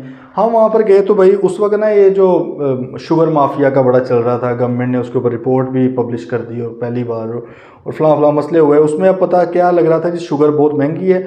अब उस दौरान ना हर शुगर की कंपनी, जो शुगर मिल्स थी, तमाम की तमाम कोई मतलब अन्य वाह प्रॉफिट में जा रही थी, वो बेतहाशा प्रॉफिट्स, बहुत पैसा कमाया था इन्होंने, क्योंकि प्राइस शुगर की चांदी की बहुत बूस्ट कर गई थी। अच्छा, हम अब कह रही है एक ऑडिट फर्म का करने, तो उन्होंने जिस का अल्लाह भला करे ऑडिट किया था क्लाइंट का, अब उसमें डाउनफॉल में था, मतलब प्रॉफिट पिछले साल की निस्बत काफ़ी कम हो गया था, लॉस में तो नहीं गई थी लेकिन काफ़ी कम हो गया था। अब वहाँ पर हमने प्रोफेशनल जजमेंट अपनी अप्लाई की कि भाईजान सारे तो कह रहे हैं 5 घी में सारे कढ़ाई में, और आप लोग पता नहीं क्या चीज़ कढ़ाई में रख के बैठे हुए हैं कि आप नुकसान में जा रहे हैं। तो शक पड़ा ना वहाँ पे, प्रोफेशनल स्केप्टिसिज्म हमने अप्लाई की। फिर हमने उन्हें ज़ाहिर ऑडिट को, खैर जब वो उसकी फाइल्स देखी, डॉक्यूमेंटेशन देखी, तो उसमें मसला निकल आया, ठीक है, कि शायद ऑडिटर सही तरह उस चीज़ को पकड़ नहीं पाया था, ठीक है, मतलब गलत थोड़ा सा ऑडिट हो गया। तो अब ऑडिटर को ये चीज़ देखनी चाहिए कि भाईजान क्या चल रहा है, मैंने मेरे जो दूसरे क्लाइंट्स हैं या जो मैंने दूसरी जगह पर एक्सपीरियंस लिया है, प्रोफेशनल जजमेंट है, ट्रेनिंग है, उसको भी मैं अप्लाई करूँ। बात आ गई समझ। अच्छा, अब इसके भी वो कहते हैं यूजेस कहाँ कहाँ पे यूज़ होता है। मटीरियलिटी देखने के लिए हर क्लाइंट का हमने कहा कि मटीरियलिटी डिफरेंट होती है, किसी में कोई अमाउंट होगी, किसी में कोई, वहाँ पर प्रोफेशनल जजमेंट इंतहाई ज़रूरी है। आइजा 320 लिख लें मटीरियलिटी का, उसमें पढ़ेंगे डिटेल में। ऑडिट रिस्क, हमारा ऑडिट रिस्क का मुराद क्या है, वैसे आइजा 330 है ऑडिट रिस्क का, ये भी लिख लें, उधर पढ़ लेंगे। लेकिन ऑडिट रिस्क से भाई क्या मुराद है? ऑडिट रिस्क ये है कि ऑडिटर ये कहता है यार मैं कहीं गलत ओपिनियन ना दे दूँ, ये मेरा रिस्क है। ठीक है, कहीं मैं गलत ओपिनियन, मतलब कि ओपिनियन जाना था अनमोडिफाइड, आसान अल्फाज में कि साफ जाना, लेकिन मैंने मॉडिफाइड वाला दे दिया भाई, यार ओपिनियन जाना था मॉडिफाइड, मैंने अनमॉडिफाइड वाला दे दिया। या इसके अंदर 3 चीज़ों के ऊपर क्वालिफिकेशन लगनी थी, 3 बातें नेगेटिव थी, मैंने 2 बातें बता दी नेगेटिव, या 2 बतानी थी 3 बता दी, तो मतलब ये इसको कहते हैं ऑडिट रिस्क। तो इसके अंदर प्रोफेशनल जजमेंट बहुत ज़रूरी है। Then nature, timing, extent of audit procedures, किस हद तक चीज़ें देखनी है, किस तरह की के प्रोसीजर्स परफॉर्म करने हैं, ठीक है, किस टाइम पे करने हैं, ये भी आपकी प्रोफेशनल जजमेंट है। इवैल्यूएट वेदर सफिशिएंट अप्रोप्रिएट और एविडेंस हैज़ बीन ऑपरेट। देखें, सफिशिएंट अप्रोप्रिएट अभी एक जजमेंटल चीज़ है, बिल्कुल मैं ये नहीं कह सकता कि 2 चीज़ें लेंगे तो सफिशिएंट है या फलां चीज़ अप्रोप्रिएट है, नहीं भाई, जजमेंटल चीज़ है, आपको केस टू केस वेरी करता है, तो वहाँ पर प्रोफेशनल जजमेंट अप्लाई करनी है। Then evaluation of management judgement in applying appropriate financial reporting framework. Management ने जो AFRF चूज़ किया है, सेलेक्ट किया है, अब उसको भी तो असेस करना है ना, वो सही है कि नहीं। अगर AFRF ही गलत हो, जिसकी बेस पर फाइनेंशियल स्टेटमेंट्स बनी थी वही गलत है, आगे फिर की ऑडिट करना है, सारा कुछ ही गलत है। पहले तो मैनेजमेंट को कहेंगे भाईजान AFRF सही करो अपना, फिर दोबारा से फाइनेंशियल स्टेटमेंट्स बनाओ, तो उसको भी देखना। प्रोफेशनल जजमेंट है, नॉलेज होनी चाहिए, पता होना चाहिए, कंपनीज एक्ट 3rd स्केड्यूल जाके देखना है। और लिटरली मोस्टली लोगों को आर्टिकल्स में जाके भी नहीं पता चलता है ये, क्योंकि पता नहीं क्या क्या चल रहा है क्या नहीं चल रहा है, बताते ही नहीं है ना। तो कैफ लेवल पर शायद कुछ टीचर्स या मोस्टली टीचर्स नहीं बताते, और अगर वो बंदा आर्टिकल्स में भी चला गया है, FS बनाई जाएंगे, ऑडिट भी करके आ जाएंगे, लेकिन पता नहीं मतलब कि मेन चीज़ का आइडिया नहीं है। Then drawing conclusions based on evidence. अब भाई उन कंक्लूजन्स की बेस पर, एविडेंस की बेस पर ओपिनियन अपना फॉर्म करना, ये भी प्रोफेशनल जजमेंट होगा कि भाई कौन सी बार कितनी मटेरियल है कितनी नहीं। ठीक है, नीचे सफिशेंसी की बात वो करा है, सफिशेंसी अप्रोप्रिएट और एविडेंस। सफिशेंट का मतलब है जी आपका जो क्वांटिटी के हवाले से, और अप्रोप्रिएटनेस होती है रिलायबिलिटी और रेलेवेंस के हवाले से, इसका हमें पता है। ठीक है जी। अच्छा, अब ये आइजा 200 की 4 चीज़ें पढ़ ली। 5वीं क्या थी? ऑब्टेन सफिशिएंट अप्रोप्रिएट और एविडेंस, ये उसकी भी उसने आगे बता दी है। तो भाई आइजा 200 अगर मैं आपसे पूछूं क्या रिक्वायर करता है, वो हमें कहता है भाईजान आपने ऑडिट में तमाम स्टैंडर्ड्स को फॉलो करना है। फिर वो हमें कहता है भाई आपने प्रोफेशनली स्केप्टिकल रहना है। फिर वो हमें कहता है प्रोफेशनल जजमेंट आपने अपनी अप्लाई करनी है। देन वो आपको क्या कहता है कि भाई आपने रेलिवेंट रिक्वायरमेंट्स, जो एथिकल रिक्वायरमेंट्स हैं उनको फॉलो करना है। फिर वो कहता है कि आपने जो एविडेंस लेना that must be sufficient appropriate और एविडेंस। ये हम आइजा 210 में पढ़ेंगे डिटेल में कि सफिशिएंट अप्रोप्रिएट और एविडेंस से क्या मुराद है और कब कब ये रेलेवेंट या अप्रोप्रिएट होगा। ओके जी, ये हो गया भाई। अब लास्ट चीज़ है इनहेरेंट लिमिटेशंस ऑफ ऑडिट। हमारा ये हमने वैसे पहले डिस्कस किया भी हुआ है थोड़ा सा, जब हमने कहा था कि एक एक्सपेक्टेशन गैप है, दुनिया कुछ समझती है ऑडिट को, असल में ऑडिट कुछ है। वो उसकी मेन एक रीज़न होती है इनहेरेंट लिमिटेशंस, कि ऑडिट के अंदर ही कुछ मसाइल हैं, कुछ लिमिटेशंस हैं जिसकी वजह से 100% ऑडिट भी नहीं हो सकता। तो वो देख लेते हैं जी। उसने कहा auditor is not expected to and can not, ना तो एक्सपेक्ट उससे करें और ना ही वो कर सकता है reduce audit risk to zero. अगर मैं कहूँ कि ऑडिट रिस्क मेरा जीरो हो जाए बिल्कुल ही, मिसाल के तौर पे अगर मैं आपको कहूँ कि मैं एक बिजनेस कर रहा हूँ लेकिन उसके अंदर रिस्क ऑफ लॉस ही ना हो, तो भाई ये नहीं हो सकता। जितना मर्जी आपका कमाल बिजनेस है उसमें रिस्क ज़रूर होगा, चाहे वो इवन 0.1% ही हो, रिस्क तो होगा ना। कौन सा ऐसा बिजनेस जिसमें रिस्क नहीं है? बिजनेस तो नाम ही रिस्क है। तो इसी तरह ऑडिट के अंदर क्योंकि हमने 100% चीज़ें देखनी ही नहीं है, तो भाई रिस्क ही रिस्क है ना। आप जितना मर्जी कह लें कि मैंने कंट्रोल्स की टेस्टिंग बहुत कमाल की है, मैंने अपने बड़े ज़बरदस्त सॉफ्टवेयर्स के थ्रू अपने को 25-30 साल 40 साल का प्रोफेशनल जजमेंट अप्लाई करते हुए, एक्सपीरियंस अप्लाई करते हुए ऑडिट किया है, भाई still there is a risk कि आपने कोई गलती की है, तो रिस्क तो हो सकता है ना। अच्छा जी, Therefore, obtain absolute assurance that the financial statement are free from material misstatement। इसलिए आप कभी भी जो है अपना एब्सोल्यूट एश्योरेंस नहीं दे सकते। This is because there are inherent limitations, कुछ इनहेरेंट लिमिटेशंस हैं which result in most of the audit evidence on which the auditors draw conclusion and basis the auditor's opinion being persuasive rather than conclusive। हमने कहा कि भाई ऐसी inherent limitation है जिसकी वजह से कंक्लूसिव एविडेंस है ही नहीं हमारे पास, हम ये कह ही नहीं सकते कि मैं हतमी तौर पे मैं 100% श्योर हूँ कि जो मैंने एविडेंस लिया बिल्कुल सही है। क्यों? क्योंकि मसाइल है, इनहेरेंट लिमिटेशन है, ठीक है। Because of inherent limitation there is an unavoidable risk, एक ऐसा रिस्क है जिसको हम अवॉइड नहीं कर सकते, that some material misstatement of FS may not be detected. भाई अभी भी शक क्या हो सकता है कुछ मटीरियल मिसस्टेटमेंट ना देख पाए हों हम, even though the audit is properly plan, जितना मर्जी आप अच्छे तरीके से कर लें, ठीक है। नीचे वो कह रहे हैं preparation of FS involve by management in applying the requirement. आप भाई जजमेंट अप्लाई करते हैं फाइनेंशियल स्टेटमेंट्स के अंदर, तो जजमेंट तो है ही एस्टिमेट, एस्टिमेट जब तक असल में ना हो जाए उसका तो नहीं पता लग सकता। मिसाल के तौर पे वही बात कि मैनेजमेंट ने कह रही है 30% डाउटफुल डेट हैं, भाई उनका एस्टिमेट है ना, जितना मर्जी आप उसको एवेल्यूएट कर लें।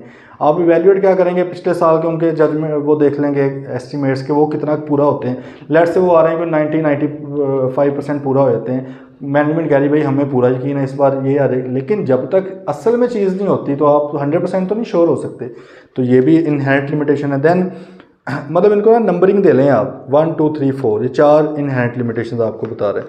फिर उसने कहा कि जी पॉसिबिलिटी दैट मैनेजमेंट में नॉट प्रोवाइड आइदर इंटेंशनली और अनइंटेंशनली कंप्लीट इन्फॉर्मेशन, ये भी पॉसिबिलिटी है, क्योंकि देखें मैनेजमेंट का ऑडिट करवाना चाह रही है आपके यूजर्स मेंबर्स, मैनेजमेंट हो सकता है कि आपको जानबूझ के या अनइंटेंशनली पूरी की पूरी इन्फॉर्मेशन ही ना दे। जब इन्फॉर्मेशन ही पूरी नहीं है तो 100% श्योर तो नहीं आप हो सकते, ये दूसरी इनहेरेंट लिमिटेशन है। तीसरी है कि भाई फ्रॉड इतने कमाल तरीके से, अभी हमने डिस्कस किया था, वाइट कॉलर क्राइम्स होते हैं, इतने ज़बरदस्त तरीके से फ्रॉड करते हैं, इतनी लेयर्स में फ्रॉड करते हैं कि आप वहाँ पे जाते हो 1.5-2 महीने के लिए, आप सिर्फ एक ही पॉइंट को तो नहीं ना लेके बैठ सकते, तो आप उसको पकड़ ही नहीं पाते कई बार, ठीक है। तो ये भी मसला है। देन एक्सपेक्टेशन है, यूजर्स ये चाहते हैं that auditor will form an opinion with in a reasonable period of time. वो कहते हैं भाईजान मतलब कुछ करो भी ना और ऑडिट ओपिनियन भी अपना बना के दे दो महीने के अंदर अंदर, 15 दिन के अंदर अंदर, तो भाई फिर 100% चीज़ें तो नहीं चेक होनी, ठीक है। एक तरफ आप खर्चा भी बचा रहे हो और टाइम की पाबंदी भी हमारे ऊपर है, तो ये कुछ इनहेरेंट लिमिटेशन, इनको आप नंबरिंग कर लीजिए, ठीक है। चलें जी, ये आप लोगों का चैप्टर 1 आपका हो गया। आज हमने आइज़ा 200 को पढ़ा है, हमने उसमें बातें की हैं कि आगे हम जाके क्या करेंगे। इंटरम और फाइनल ऑडिट का फ़र्क हमने पढ़ लिया है, ठीक है, ये क्या होता है, कब क्या करना है, हमने ये पेपर में आ सकता है। Advantages and limitations of statutory audits, ये भी हमने किया है, ठीक है। कोई भी क्वेश्चन है अभी के अभी पूछें सवाल, ठीक है, अभी आपका सवाल आ जाना चाहिए। ठीक हो गया जी। बाकी इंशाल्लाह कल जो चैप्टर 1 है इसकी हम प्रैक्टिस कर लेंगे, इसके क्वेश्चंस करेंगे हम, किस तरह के क्वेश्चंस आते हैं, तो इसी तरह फिर हमारी ये मतलब अप्रोच हुआ करेगी, ठीक है। टिल देन फिर नेक्स्ट टाइम तक अल्लाह हाफिज़।